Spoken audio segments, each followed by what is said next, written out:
You know, I could have written that in my journal not too long ago, because I believed that eating well or weighing a little bit over what I thought was the perfect weight was synonymous with being weak.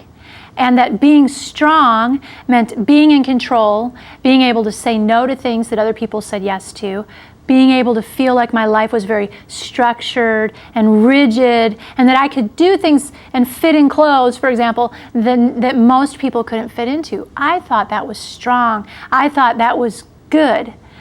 What I've discovered, though, is that my idea of strength was not really that right on, because what I discovered as I looked into who I really was and all the things that were going on inside of me, and this happened as I was beginning to walk through recovery from my own eating disorder, as I began to discover just how weak I really was. I was very afraid of people. I didn't know who I was. I was afraid people did not like me.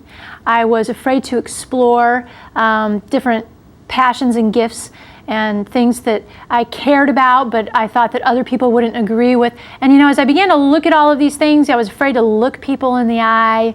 You know, I was afraid to gain 1 pound. I began to look at these things more objectively through the help of a counselor.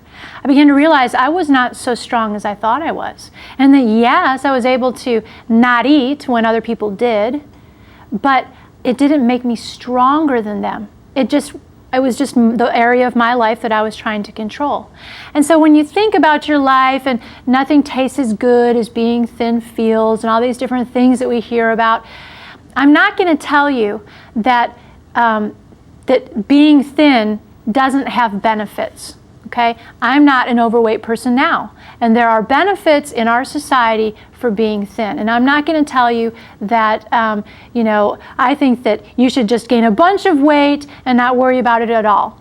What I am going to say, though, is the fact that you can stay thin by being obsessed and being controlled by food doesn't make you strong. And we want to encourage you here to be strong, not just in what you can eat and not eat, but in who you are and in the knowledge of who you are and in your relationships and in your personal and spiritual growth and all these kinds of things. That's the kind of strength that is true strength, that will last far longer than a certain size that you may wear for a while.